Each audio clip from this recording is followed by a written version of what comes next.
Hello दोस्तों, नमस्कार। कैसे हैं आप लोग। तो चलिए आज हम लोग करेंगे टेस्ट नंबर 46। इसके पहले हम लोग टोटल 45 टेस्ट कर चुके हैं। आज हम लोग टेस्ट नंबर 46 करेंगे जिसमें टॉप लेवल के क्वेश्चन रखे गए हैं। ठीक, तो चलिए शुरुआत करते हैं बिना समय गंवाए। पहले प्रश्न की तरफ चलते हैं, देखते हैं पहला प्रश्न क्या कह रहा है। पहला प्रश्न कह रहा है, नवजात शिशु के पुनर्जीवन में कार्ड क्लैंपिंग में देरी का प्राथमिक कारण क्या है, बताइए।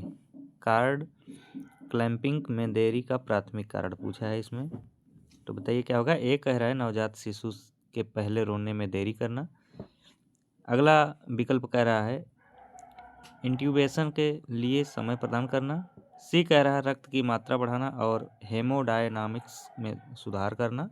डी कह रहा है माँ के साथ स्किन टू स्किन संपर्क को सुविधाजनक बनाना। बताइए आप लोग इसमें क्या सही होगा प्रश्न संख्या 1 में। तो इसमें हो जाएगा सी नंबर, रक्त की मात्रा बढ़ाना और हेमोडायनामिक्स में सुधार करना, यही क्या है इसका कारण है। चलते हैं अगले प्रश्न की तरफ। अगला प्रश्न है, बाल स्वास्थ्य देखभाल में न्याय का नैतिक विचार मुख्य रूप से किससे संबंधित है, बताइए आप लोग। स्वास्थ्य देखभाल संसाधनों के उचित वितरण से, चिकित्सा कचादार के मामलों में कानूनी निर्णय से, अनुपालन न करने वाले रोगियों के लिए सजा से, या स्वास्थ्य देखभाल कानूनों को लागू करने से। तो इसमें हो जाएगा राइट आंसर ए नंबर। चलते हैं अगले प्रश्न की तरफ। अगला प्रश्न कह रहा है जीका वायरस के नियंत्रण के लिए सार्वजनिक स्वास्थ्य प्रयासों को मुख्य रूप से निम्नलिखित पर ध्यान देना चाहिए, बताइए। टीकाकरण अभियान पर, संक्रमित व्यक्तियों के अलगाव पर, वेक्टर नियंत्रण और सार्वजनिक शिक्षा पर, या मास ड्रग्स या एडमिनिस्ट्रेशन पर, बताइए।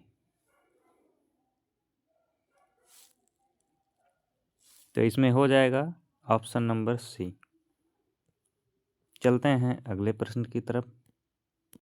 अगला प्रश्न कह रहा है प्रसव पूर्व मुलाकातों के दौरान गर्भकालीन मधुमेह की जांच आमतौर पर कब की जाती है।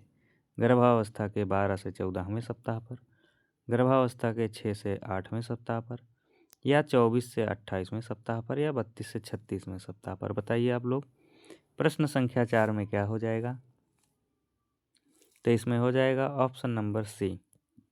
चलते हैं अगले प्रश्न की तरफ। अगला प्रश्न कह रहा है प्राथमिक देखभाल में एलर्जिक राइनाइटिस का प्रथम पंक्ति उपचार निम्नलिखित में से कौन सा है, बताइए आप लोग। बताइए आप लोग इसमें क्या सही होगा। तो इसमें हो जाएगा ऑप्शन नंबर ए।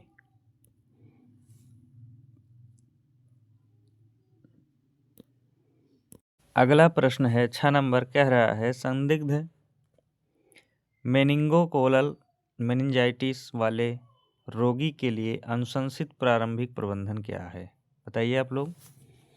एंटीवायरल दवाओं का प्रशासन, सिर का सीटी स्कैन, मस्तिष्क के द्रव विश्लेषण के लिए लंबर पंचर, या अंतःशिरा एंटीबायोटिक दवाओं की तत्काल शुरुआत।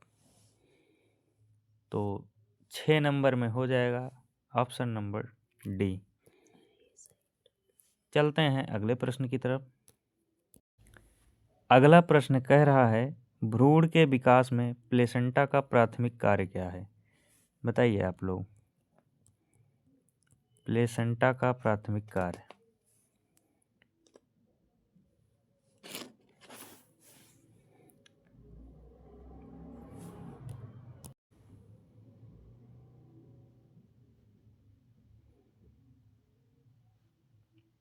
प्रश्न संख्या 7 में हो जाएगा ऑप्शन नंबर बी। भ्रूण के लिए पोषक तत्वों की आपूर्ति के प्राथमिक स्थल के रूप में कार्य करना। चलिए आगे चलते हैं अगले प्रश्न की तरफ, देखते हैं क्या कह रहा है। अगला प्रश्न कह रहा है टीकाकरण के बाद सुई चुभने से चोट लगने की स्थिति में पहला कदम निम्न में से क्या है, बताइए।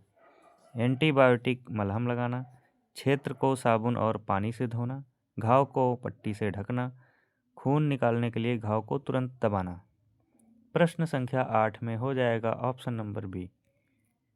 जो एरिया है उस एरिया को साबुन और पानी से धोना। ठीक, चलते हैं अगले प्रश्न की तरफ। प्रश्न संख्या 9 कह रहा है टाइप बी उपकेंद्रों से प्रति माह कितनी डिलीवरी की उम्मीद की जाती है, बताइए। टाइप बी के जो उपकेंद्र होते हैं वहां से प्रति माह कितनी डिलीवरी की उम्मीद की जाती है, बताइए। प्रश्न संख्या 9 में हो जाएगा ऑप्शन नंबर ए। चलते हैं अगले प्रश्न की तरफ। प्रश्न संख्या 10 कह रहा है आयोनाइजिंग विकिरण नसबंदी के लिए प्रभावी है क्योंकि यह, बताइए आप लोग। 4 विकल्प दिया गया है, पढ़िए आप लोग। यहाँ पे मुक्त होगा।